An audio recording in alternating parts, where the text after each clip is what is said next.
Olá, a partir de agora você acompanha mais um Universiência, o primeiro programa brasileiro de TV e internet produzido por meio da colaboração entre TVs e instituições públicas de ensino superior nordestinas.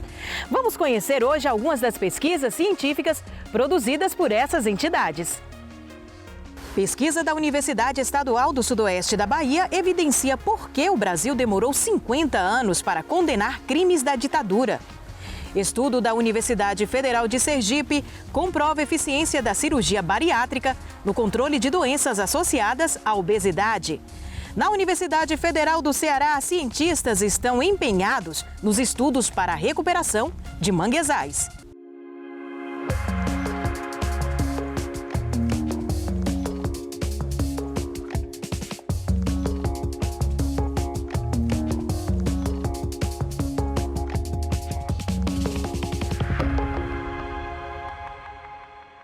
Na história recente do nosso país está a marca da ditadura militar. Durante mais de 2 décadas, as Forças Armadas assumiram as rédeas do Brasil de forma violenta.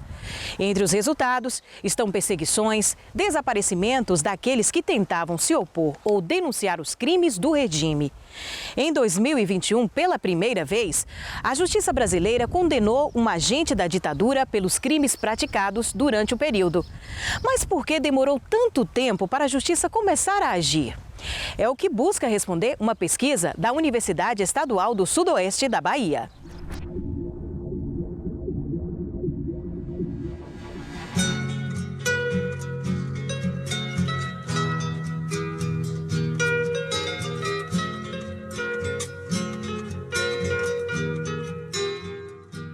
Eu fui militante do movimento estudantil do Levante Popular da Juventude.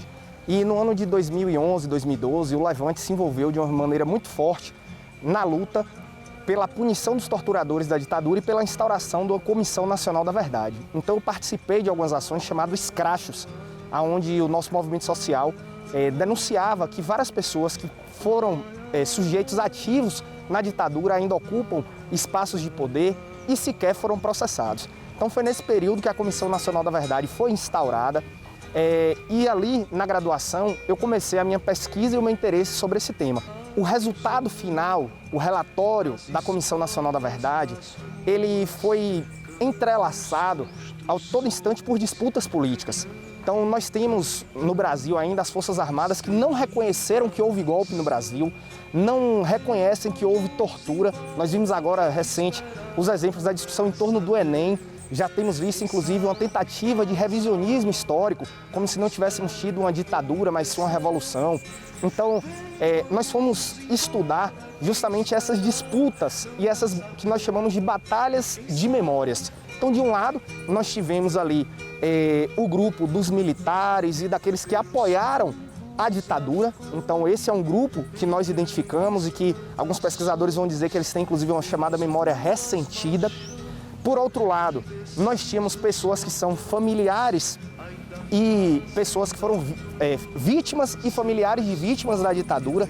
Então, essas pessoas que, inclusive, que lutaram por memória, verdade e justiça, ingressaram na justiça, nos tribunais internacionais. E essas pessoas, então, elas têm um outro espaço nesse campo de memória. E, por um outro lado, nós percebemos que essa Comissão Nacional da Verdade ela foi instaurada em um período onde várias dessas pessoas que inclusive lutaram na ditadura fazem parte do governo, mas que há uma diferença entre essa memória dos familiares e vítimas que permaneceram enquanto sociedade civil e aqueles que foram para o governo.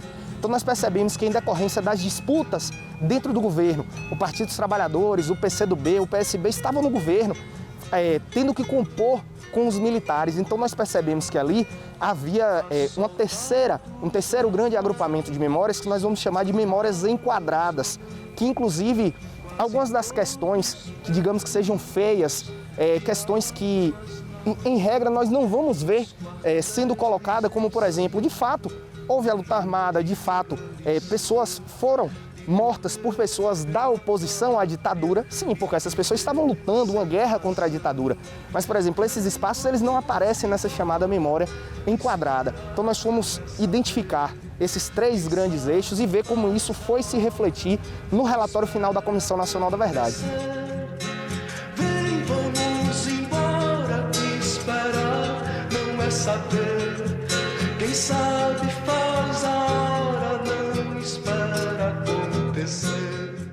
Nós optamos por estudar a Comissão Nacional da Verdade, tendo como base fundamental o relatório final, que é um documento muito extenso, mas para além disso nós fomos pesquisar documentos extraoficiais, nós fomos analisar, por exemplo, as movimentações da sociedade civil nos chamados comitês de memória, verdade e justiça, nos movimentos sociais, vimos também as movimentações dos militares, essencialmente através do Clube Militar, que é uma organização que não é uma organização de classe, mas que representa principalmente esses generais e militares da reserva.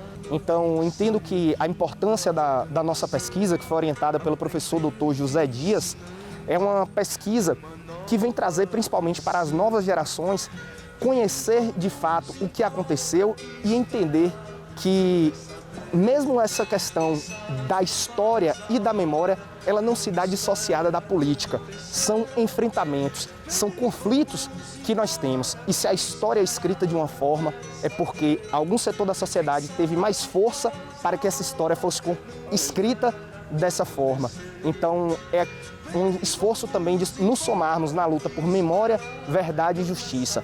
O Brasil, que foi o país que mais demorou de instaurar a sua Comissão Nacional da Verdade e que não puniu os torturadores da ditadura até hoje. E aqui nós temos um monumento muito importante, que esse símbolo vazado, sem o corpo da pessoa, é justamente das pessoas que foram mortas e os seus corpos foram desaparecidos e muitos desses sequer apareceram até hoje.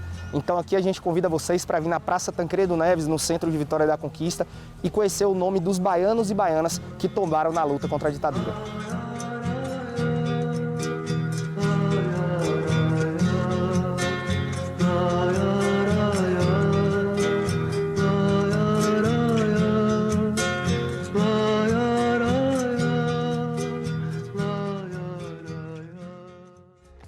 E veja daqui a pouco, o estudo comprova a eficiência da cirurgia bariátrica no controle de doenças associadas à obesidade.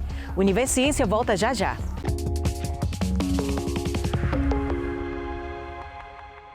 A Organização Mundial de Saúde estima que 700 milhões de pessoas estejam obesas em todo o mundo até o ano de 2025.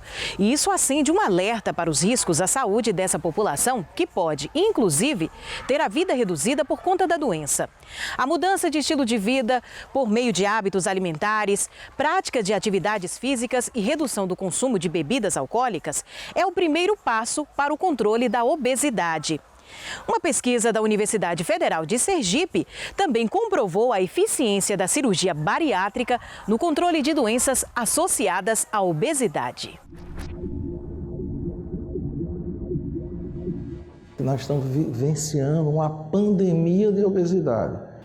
E isso ficou muito bem enaltecido agora com a Covid, porque as pessoas, em função da reclusão, da ansiedade, etc., seguramente, e a falta de atividade física, aumentaram substancialmente de peso. Bem, e a obesidade, ela traz com ela doenças importantes, como a diabetes, como a própria hipertensão arterial e a dislipidemia. No que diz respeito ao tratamento da obesidade, lógico que sempre a tendência de mudança de estilo de vida, né, no sentido de uma dieta mais adequada, atividade física regular para reduzir peso, é sempre a primeira conduta. Todavia, os estudos têm mostrado que essas pessoas muitas vezes não conseguem perdurar com essas mudanças e o processo da obesidade tem interferido cada vez mais nesses fatores de risco. Aí é quando surgiu a possibilidade do tratamento cirúrgico dessa doença através da cirurgia bariátrica, que é um procedimento que a princípio parece assim muito radical, já que você vai fazer uma intervenção cirúrgica, mas ela tem se mostrado muito mais eficaz quando você compara indivíduos com obesidade mórbida com o tratamento convencional à base de mudança de estilo de vida. Eu resolvi fazer a cirurgia bariátrica mais ou menos 5 meses e meio, né? Neste período eu já perdi 22 quilos. E não foi apenas por uma questão estética, né? Foi principalmente uma questão de saúde. Eu sempre tive sobrepeso a vida inteira, mas depois da segunda gestação o peso ficou descontrolado. Não cheguei a ter obesidade mórbida, mas eu estava com sobrepeso muito importante. Isso já estava me dando, inclusive, a questão das comorbidades, né? Já estava hipertensa, já estava com resistência à insulina, pré-diabética, dores no corpo, gordura no fígado, colesterol e triglicérides muito altos. Nós temos desenvolvido um conjunto de linhas de pesquisa exatamente para abordar esses temas importantes. Nós idealizamos um projeto que consiste exatamente de observar qual o efeito aqui nos pacientes do SUS a longo prazo da cirurgia bariátrica comparado exatamente com pessoas que não sofreram esse procedimento. Segundo os resultados obtidos na minha tese, dos 38 pacientes que tinham obesidade, diabetes e que foram submetidos à cirurgia bariátrica, desses 38, 22 tiveram remissão da diabetes ao longo dos 5 anos. Quando comparado com o grupo terapia convencional, que seria aquele grupo que não realizou a cirurgia bariátrica e fez o controle da diabetes através de medicamentos e mudança do estilo de vida.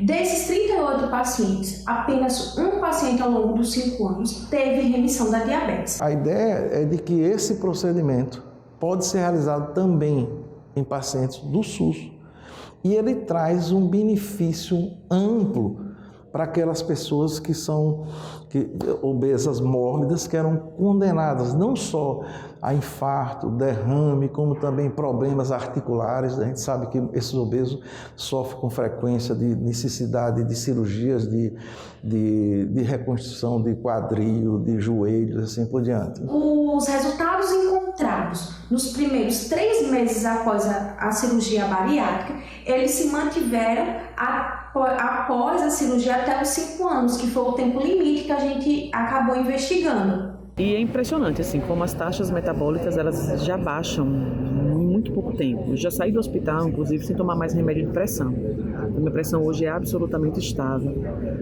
A resistência à insulina, que acho que no máximo é 24, a minha estava 23. E o último exame que eu fiz, o mês passado, estava 9. Então, assim, as taxas baixaram completamente, colesterol, triglicérides, enfim. A cirurgia bariátrica é um começo de um tratamento, não é o final. Porque a gente sabe, você deve conhecer histórias de pessoas que readquiriram o peso depois de um certo tempo.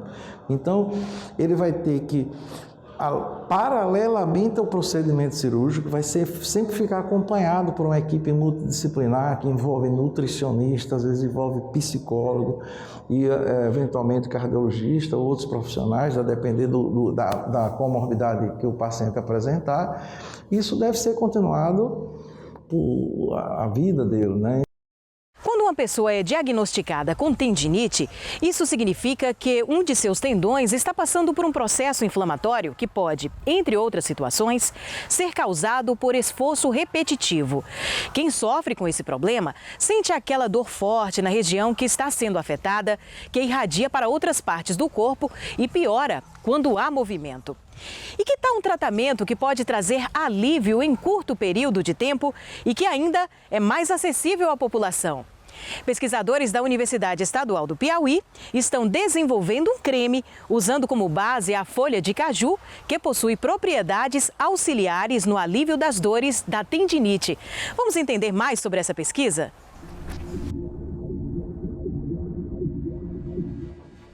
Nosso projeto começou no segundo semestre de 2020 e ele teve como objetivo desenvolver um creme que tivesse eficácia no tratamento, né, de tendinite, que é uma lesão do tendão, e que fosse de fácil acesso à comunidade. Então, Bem, a tendinite ela vai ser uma inflamação nos tendões, que é uma estrutura que liga músculos e ossos.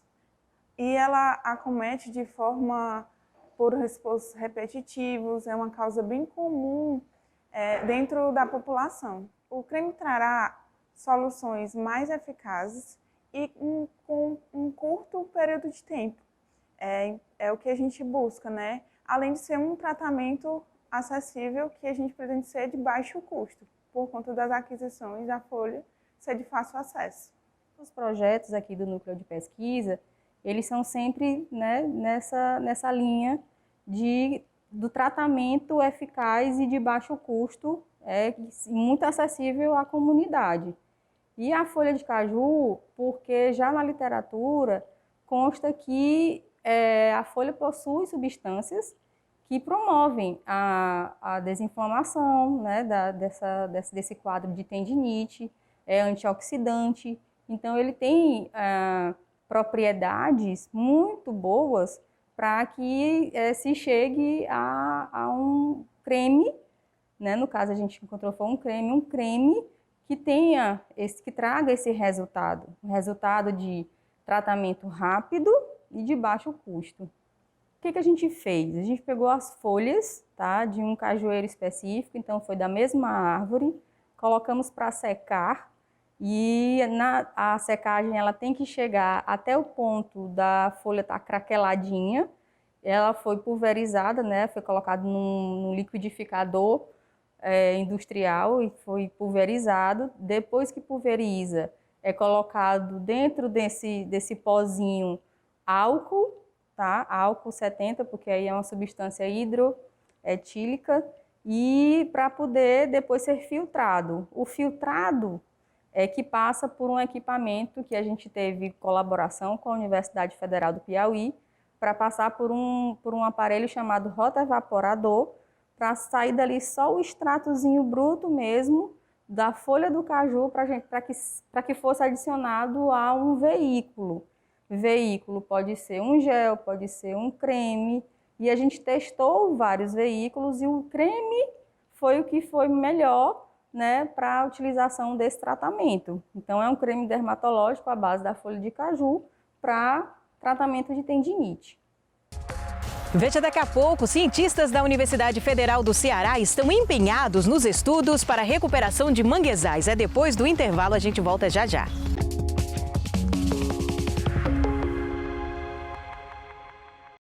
O manguezal é um ecossistema de extrema importância ecológica, social e econômica. Mas os impactos do desmatamento, da degradação e da contaminação por produtos químicos têm comprometido a existência desses ecossistemas, situação que preocupa os cientistas. E você vai conferir agora o trabalho de pesquisadores do Instituto de Ciências do Mar, da Universidade Federal do Ceará.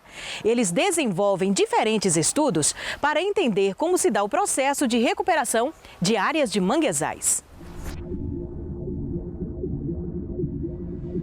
O passeio pela CE 025, no litoral leste do Ceará, é repleto de belas paisagens, mar, dunas, rio.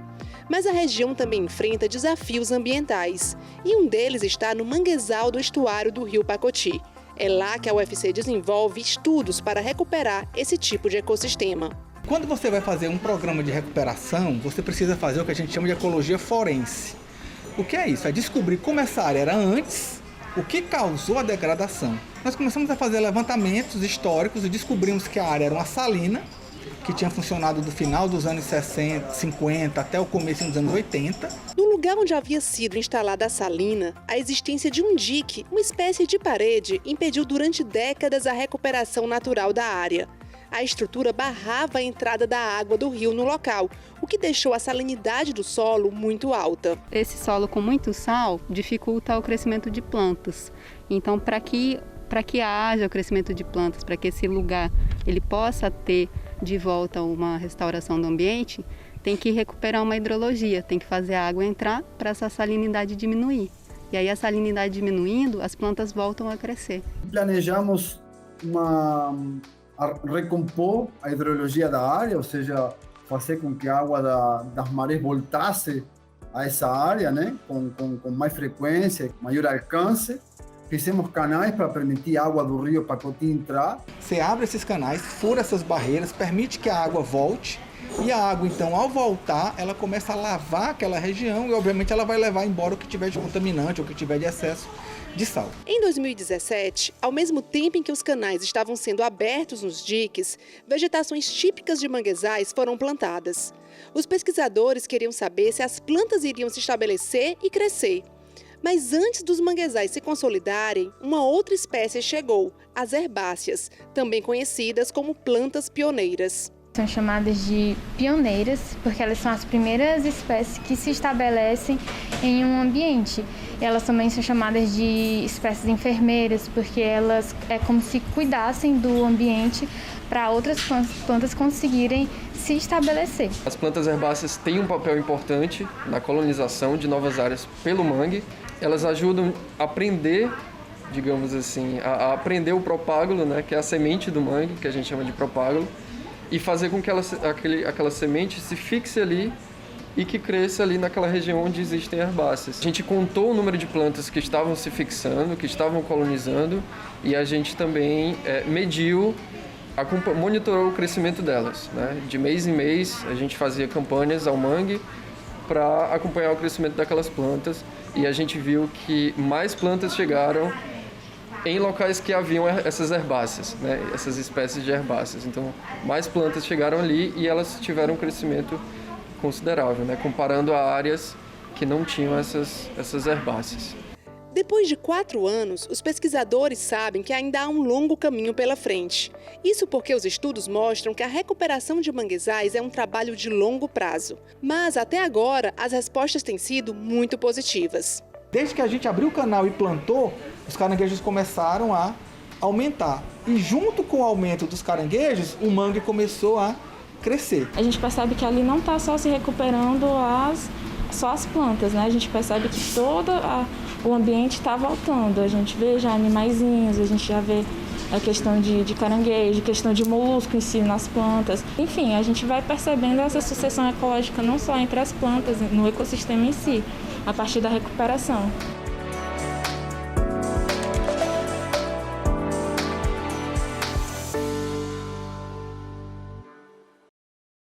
E por hoje é só, mas no nosso próximo Univerciência, a gente vai continuar conhecendo as pesquisas científicas produzidas pelas instituições públicas de ensino superior do Nordeste. Tchau, tchau e até lá!